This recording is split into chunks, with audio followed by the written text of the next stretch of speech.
الحمد لله رب العالمين والحمد لله رب السماوات ورب الأرض رب العالمين وله الكبرياء في السماوات والأرض وهو العزيز الحكيم.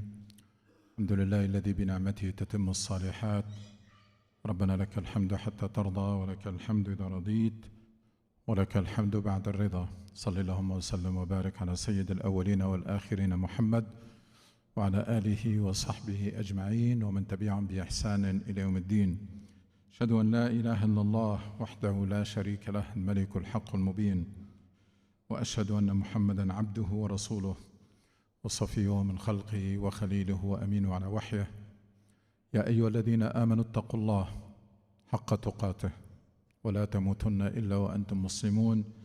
يا أيها الذين آمنوا اتقوا الله ولتنظر نفس ما قدمت لغد واتقوا الله إن الله خبير بما تعملون. My dear respected brother and sister in Islam, all praise and glory and thanks are due to Allah subhanahu wa ta'ala. We owe Allah subhanahu wa ta'ala everything we have. وَمَا بِكُم مِّن نِعْمَةٍ فَمِنَ اللَّهِ. And we are dependent on Allah subhanahu wa ta'ala for all our needs. Everything you need is in the hands of Allah subhanahu wa ta'ala. من كان يريد حرث الدنيا فعند الله حرث الدنيا والآخرة. من كان يريد ثواب الدنيا فعند الله ثواب الدنيا والآخرة. فابتغوا عند الله الرزق. Ibrahim alayhi salam told his people. The verse that we just recited, that we recite every Friday, Allah subhanahu wa ta'ala says, اتقوا الله حق تقاته. Be mindful of Allah as is His due. So you are, in this life, you are supposed to be increasing and enhancing your taqwa. You're mindful of Allah subhanahu wa ta'ala, your relationship with Him, all the time, until you meet Him. So the curve should be ascending. The curve of Iman and Taqwa and how close you are to Allah subhanahu wa ta'ala should be ascending. And the second verse is telling us to always check what you have prepared to meet Allah subhanahu wa ta'ala. وَلْتَنْظُرْ نَفْسٌ مَا قَدَّمَتْ لِغَدٍ. How ready are you to meet Allah subhanahu wa ta'ala now? That should be the question. The two questions that you should be asking yourself all the time. Whether Allah subhanahu wa ta'ala is pleased with you or not, and how ready you are to meet Him. If these two questions are in your mind all the time, they will drive you to do what you're supposed to do to achieve both goals. Having Allah pleased with you and being prepared and ready to meet Him, because that's the ultimate goal of a believer, to meet Allah subhanahu wa ta'ala and find Him pleased with you. Rasul sallallahu alaihi wasallam says in the hadith that we needed, especially during these days where people became so materialistic and so worried about this life and anxious. Rasul sallallahu alaihi wasallam says, "Man asbaha minkum aminan fi sirbih, mu'afa fi jasadih, عنده قوت يومه فكأنما حيزت له الدنيا بأسرها." Rasul sallallahu alaihi wasallam says, whoever amongst you wakes up safe and secure in his place, healthy, mu'afa fi jasadih, عنده قوت يومه, he has his provision for the day, has enough food for the day. فكأنما حيزت له الدنيا بأسرها, as if he owns all this world. So keep this in mind all the time, because qana'a, this content, is becoming missing nowadays.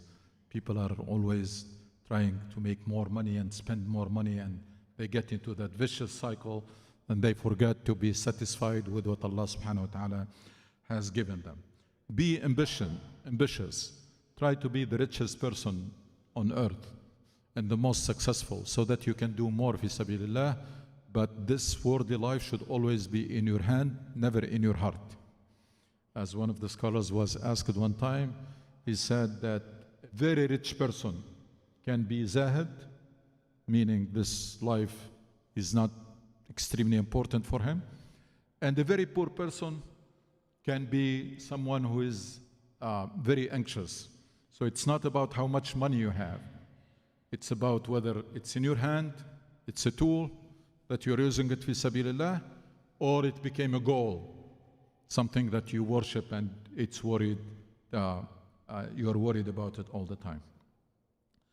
My dear respected brother and sister in Islam, we have been talking about the Islamic recipe for people, individually, family, community, society, this whole world, to be at peace and to conduct a decent life and pleasant life, because that's what Islam promises. من عمل صالحا من ذكر أو أنثى وهو مؤمن فلنحيينه حياة طيبة. Allah subhanahu wa ta'ala promised a pleasant life for believers. So if you don't find it, then you need to question your iman, because the true iman produces true happiness. And that's in all circumstances. Why? Because it is something internal, not from outside. It comes from here. So it doesn't depend on whether you have a job or not, or you have money or not. It's something that comes from within. As one of the scholars said, that we find the exact quote. Ibrahim ibn al-Adham says, لو يعلم الملوك وأبناء الملوك ما نحن فيه من النعيم لجالدون عليه بالسيوف. Very powerful statement. Ibrahim ibn al-Adham says, if the kings and the sons of kings knew our happiness, our felicity, our tranquility, they would fight us with swords about it. And another scholar says, there is a paradise, Jannah, in this world. Who did not enter it does not enter the afterlife. So there is a paradise that the believer lives in this life if you follow that Islamic recipe that we have been talking about. Now, this recipe, we start talking about individuals and then family, etc., and then we talk about parenting last time. But if I want to summarize it in one sentence, if I want to put a title for the Islamic recipe for happiness and success at all these levels, is that the true believer is someone who has a life mission. That sentence, as we're going to explain, summarizes everything. If you, as an individual, embraces Islam as a life mission, you commit to it, and then you marry someone who embraces Islam as a life mission, and then you raise a child who embraces that life mission, things will change tremendously. So if we want to summarize everything that we mentioned, it is this mission-driven individuals who marry a mission-driven individual, spouse, and they raise children who are also mission-driven. That's how Rasul ﷺ presented Islam in the beginning.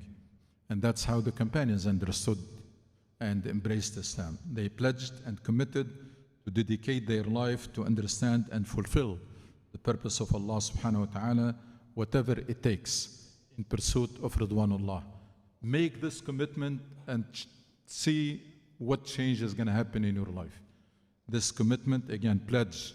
As a Muslim, you need to realize that you have pledged and committed, whether you are aware or not, but you made that pledge and commitment to dedicate your life to understand and fulfill the purpose of Allah subhanahu wa ta'ala. Fahm wa infad muradillah. Brothers, please, no cell phones so that you don't spoil your Friday, your Jummah. Make sure you don't do that. Fulfill the purpose of Allah subhanahu wa ta'ala, whatever it takes, in pursuit of Ridwanullah. This is how we break that vicious cycle. Individual, family, and family raise a child. It can be either vicious cycle or it can be synergetic cycle if we apply the Islamic recipe. Now, why this makes all the difference? Why this commitment will put everything in place? This person, this true believer, has a purpose in life. When you have a purpose in life, then all your activity are converging toward one goal. That's extremely important. Streamline. Allah subhanahu wa ta'ala in Quran says, ضرب الله مثلا رجلا فيه شركاء متشاكسون ورجلا سلما لرجل.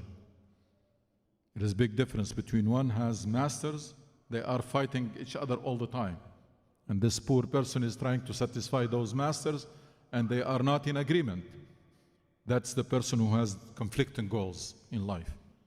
And the person who has only one master, dedicated to one master. This is the verse in Surah Zumar. So a true believer has a purpose. And that's one of the greatest gifts that Islam gives us, make a purpose to our life. So we live a purpose-driven life. By the way, this is one of the most read books by a Christian priest, which is purpose-driven life. And you can see that Islam gives you, that's the best gift, that your life has a purpose. You're not just living, you're living for a purpose. Number two, this true believer has a huge mission to fulfill. So this person is busy. This has no time for fights and for waste of time. And I mentioned before, all the fights comes from free time, when people don't have anything better to do. Someone who's committed to this humongous mission. إِنَّا سَنُلْقِ عَلَيْكَ قَوْلًا ثَقِيلًا إِنَّ عَرَضْنَا الْأَمَانَةَ عَلَى السَّمَاوَاتِ وَالْأَرْضِ وَالْجِبَالِ فَأَبَيْنَ أَنْ يَحْمِلْنَهَا وَأَشْفَقْنَ مِنْهَا وَحَمَلَهَا الْإِنسَانِ. This mission is humongous, huge. Quran emphasized in number of verses. So you are someone who's busy. And three, this deen makes you someone who has limits that you do not exceed. Why? Because these are limits of Allah. Even if it is permissible by the law, even if you can get away with it, you don't do it. Why? Because Allah is watching, and tilka hududullah. So someone who has a purpose and busy and limits, more than likely that person will be a happy person. There is no happiness greater than having a mission in this life and working to fulfill it. It gives you some type of satisfaction that you cannot purchase it by any amount of money. And then on top of this, Islam gives us a sense of urgency. So you don't even have all the time to do it. Why? Because the clock is ticking and life can end any time. So that humongous mission, also you have limited time to do it. With that, so busy, clear purpose, limits, and sense of urgency. And Islam gives you the fuel and the power to do this. That's what you get from the ibadat if you perform them properly. Salah, it's refueling, recharging. So you have all the tools navigate in this life successfully. Destination, clear goal, limits, energy, sense of urgency, mission to keep you busy, etc. That's what will ensure your success and happiness in this life and in the hereafter. And also, if you are pursuing Ridwanullah, Allah subhanahu wa ta'ala wants you to be happy and successful. So that's the surest path. The surest path is to pursue, do what pleases Allah subhanahu wa ta'ala, and you will find yourself the happiest and the most successful person on earth, because that's what Allah subhanahu wa ta'ala wants for you. So you are doing it, trying to please Allah subhanahu wa ta'ala, to be a better person, to be more successful, because that's what Allah subhanahu wa ta'ala loves for you. I mentioned last time, it's like the relationship between parents and children. They want their child to be the best. So when they see their child growing, succeeding, getting degrees, being promoted, and etc., they are happier. وَلِلَّهِ الْمَثَلُ الْأَعْلَى. That's what makes Allah subhanahu wa ta'ala pleased with you. When He sees you that every day you're growing, you're a better person, you are succeeding in this life, and you are an achiever.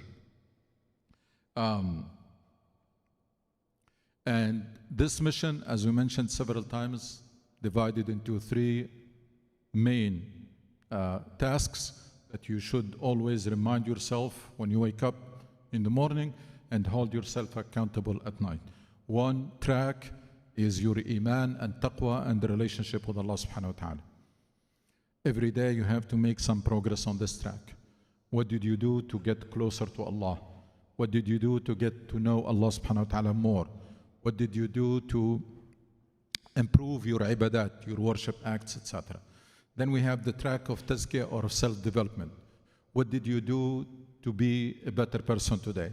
In what way you improved? Because Allah subhanahu wa ta'ala does not want to see you the same person 2 days in a row. Man istawa yawmahu fahuwa maghboon. The one who does not progress from one day to another is a loser, because you were given 24 hours and you didn't take advantage of them. And the third track is, what did you do fi sabilillah? What was your contribution to make this world a better place? What was your contribution to the greater good and to the cause of Allah subhanahu wa ta'ala? That's how you need to start your day. That's how you need to finish. Plus, Islam makes you more capable of handling the challenges and tests of life. That's what a lot of people became stressed out or get into depression, because they cannot handle the tests and the challenges of life. Islam gives us very clear, very effective recipe to deal with and handle the challenges of life. You are blessed with something good, you thank Allah subhanahu wa ta'ala, you become more grateful. You are tested with a hardship, you meet it with patience and resiliency, and you will emerge from it stronger person and a better person, because these tests are not punishment. These tests are meant, Allah subhanahu wa ta'ala through these tests wants you to become a better person. Every test of life that you handle it properly makes you a better person. ضرب التي لا تقسم ظهرك تقويه. The hit that does not break your back makes it stronger. ضرب التي لا تقسم ظهرك تقويه. So if you're going through difficulty and you handle it properly, you emerge stronger person. يريد الله بكم اليسر ولا يريد بكم العسر. So knowing what you want in life and what you are supposed to do and doing it will give you a type of happiness and satisfaction you cannot purchase it by any amount of money. And the major problem today that individuals are suffering from, and the main source of problems within the families, is that one person does not know what they want in life. That creates a lot of tension inside. You become someone who is lost, confused, overwhelmed. You don't know. It's not like someone who has a clear direction. So knowing what you want in life will generate the peace inside. And as I said, a lot of problems, especially within families. You find one of the spouses lives under a lot of tension because he or she does not know what they want. Every time they think that's what they want and they got it, and it turns out that's not it. So they keep looking for something because they don't know, they don't have a clear purpose in life. Majority of Muslims, unfortunately, majority of Muslims, they think they know what they are supposed to do and they are doing it, and that's not true. Because what you're supposed to do is not just praying and fasting. It's a commitment to that mission and striving. Jahadu innama.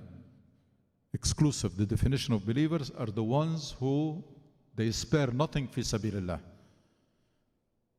إنما المؤمنون الذين آمنوا بالله ورسوله ثم لم يرتابوا وجاهدوا بأموالهم وأنفسهم في سبيل الله أولئك هم الصادقون. The true believer exclusively, the verse at the end of Surah Al-Hujurat says, the ones who spare nothing fi sabilillah. And all the benefits are yours. So most of the stress, most of the family problems are coming from that internal tension of people who don't have a clear purpose in life, so they are lost and they can be confused and overwhelmed. This person, this true believer that we are talking about, who is at peace with himself or herself, who has a mission in life, who have a clear purpose, who have limits, they observe, they get married to someone like them. The ideal situation is they get married to someone who also has the same mission, the same purpose, the same limits in life.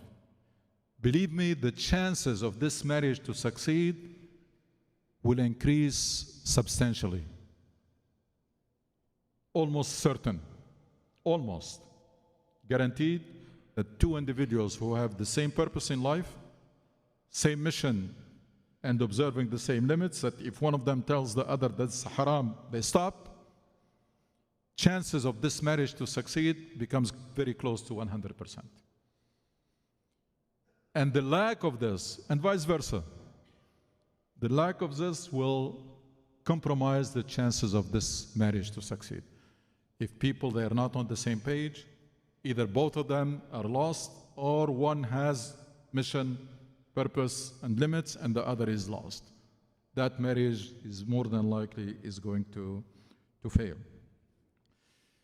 When people have the same purpose, they form a strong team. Check the bonds between members of the same team who go to win the World Cup or win a big tournament, how strong the bonds between them, just because they have that common goal. So having a common purpose between spouses makes strong bonds, even if they didn't know each other before, which is not a good idea. But love can be the product of this. Love between them and affection can be the product of this common purpose, that they have the same purpose in life and the same mission. So almost guaranteed the success of this marriage. If this is there, if we have two spouses having common purpose in life and same mission and observing the same limits, that is, they don't exceed their limits, because most of the problems between people are happening when someone crosses their limits. So if everybody is observing their limits, because haram, you don't do it, then as I said, the only thing that is needed to make sure that this marriage will guarantee to succeed is the tips that we mentioned before. These are what will close the gap between 90% and 100%, or 95% and 100%, which is basically the premarital counseling, compatibility between personality, learning and reading about the other gender, and then after marriage, building credits in good times, showing appreciation for everything that your spouse does for you, apologize whenever you make a mistake, proper communications, don't come close to respect and trust, because these, if they're broken, they cannot be fixed again. Choose your words to close the door in front of shaitan. قل لعبادي يقول التي هي أحسن إن الشيطان ينزغ بينهم. Tell my servant to choose their word, to say the best words, so that they don't create an opening for shaitan. قل لعبادي يقول التي هي أحسن إن الشيطان ينزغ بينهم إن الشيطان كان للإنسان عدوا مبينا. Dissolve problems quickly before they start accumulating. And this last weekend, we met a brother who shared something private. I mean, he told me that he and his wife has been married for decades now. But they have an agreement that whatever problems between them, they dissolve it before the end of the day. So the next day they start fresh. So problems, they don't pile up. Before people go to sleep, if there is, it's not like we don't talk to each other, and because problems will happen and disputes will happen, but they have this policy they have been implementing all their marriage, during their marriage, which is whatever problem has of that day has to be dissolved before the end of the day. Has to be sorted out, whoever was wrong, apologize, whatever, has to be dissolved, so that next day you start fresh. Again, and in addition to all these tips, there are some couple of things that I want to emphasize is ask yourself always, what value are you adding to your partner? I mean, if you are absent, what your partner is going to miss? It's very important to think about this added value. What are you adding? what are you going to be remembered for if you're not around? Because a lot of time, unfortunately, we reach a point where you are almost adding nothing. Like if you are absent, your spouse will not miss anything, except probably problems. You shouldn't reach that point. So always make sure that there is an added value. And the other thing that I want to emphasize, I mentioned last time that I've seen cases of marriage that everybody thought it's a happy marriage, but later on, when all children left the house, you hear about these people divorcing. What happened? And then you find out there was a lot of resentment that was building up, and people were patient just because of the children. So what I recommend is, one, don't cross your limits and don't test the patience of your spouse, because there is a limit of patience for everybody. Your spouse, your wife, your husband might be very tolerant, they keep tolerating, but everybody has a limit. So don't do it, and don't let your spouse do it for you. Because no matter how tolerant you are and how patient you are, you have limits. If you're going to keep tolerating, you're going to reach when you reach your limit, that relationship is dead, because you cannot reverse that process. So the best approach is to stick to your limits and make sure that your spouse also stick to their limits. Because if anyone crosses their limits, don't expect them to stop anywhere. So it's better to draw the line from the beginning. Because if the hardest thing is to the first step. If a person crosses the first step, then they will not stop at all. And don't keep taking it inside, because that's not good for the relationship. Help people stick to their limits. You do them a favor, and also you do a favor for your relationship. And at the end, I said, true believers, even though these will guarantee the success of that marriage, but still, if it doesn't work, if we tried everything, true believers, they have a minimum. They don't go below it, which is decent divorce. If it becomes the solution, then it has to happen in a decent way. There is nothing below that. For Muslims, there are only happy marriage and decent divorce. Anything below that is from shaitan. It's not appropriate for Muslims to fail marriage and fail divorce also. You fail marriage, at least make it a decent divorce. It's even very important, especially for children. Then I said this sentence can summarize everything. Mission-driven individuals, if they marry, if two mission-driven individuals get married, chances are very high for successful. That goes also to parenting. The main goal for a true believer in parenting is strong relationship with Allah subhanahu wa ta'ala, life mission and purpose, and limits. That's what you should be focusing on when you're raising your children. And still the love of Allah in them, in their heart, so that they will do everything to make Allah subhanahu wa ta'ala pleased with them. You raise a child who loves Allah, not just afraid, not just fearful, who loves Allah subhanahu wa ta'ala. And you raise a child who has a life mission. From the beginning, you need to communicate that this life is a mission and a purpose.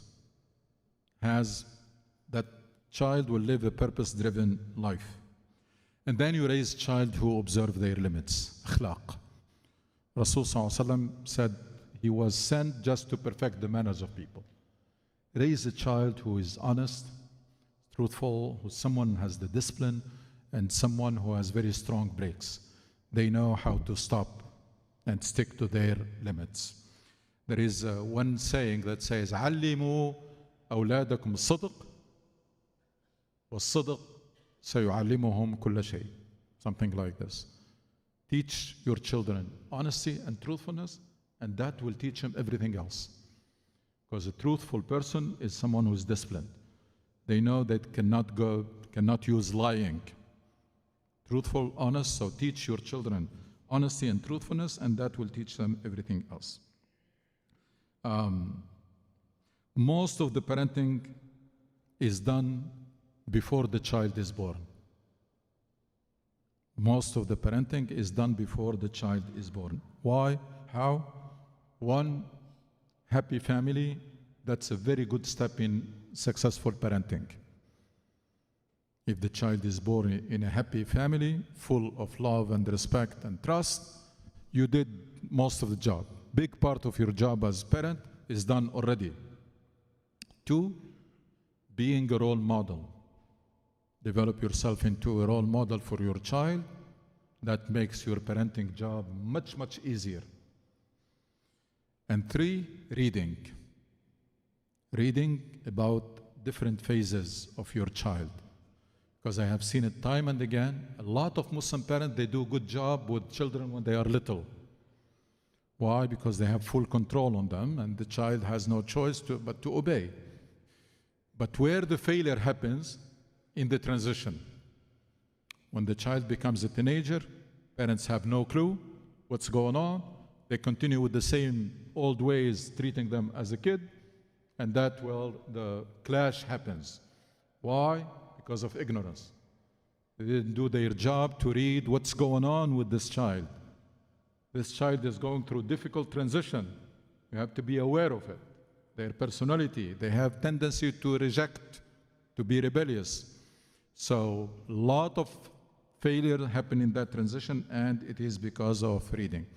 So making the house a safe place for your child to express themselves, to be themselves, to share with you even their mistakes, and provide them with unconditional love.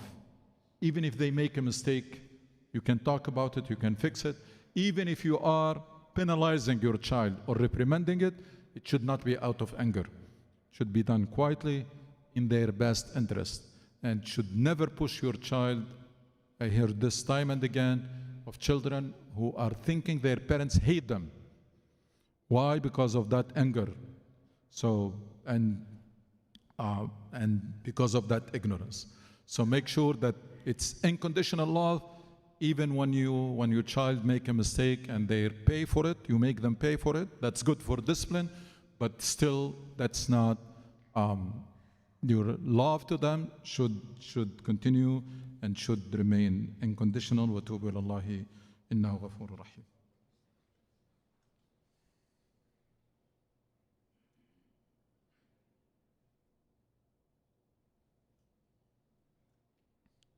إن الحمد لله نحمده ونستعينه ونستغفره ونستهديه ونتوب إليه. نعوذ بالله من شرور أنفسنا ومن سيئات أعمالنا. من يهدي الله فهو المهتد ومن يضلل فلن تجد له وليا مرشدا.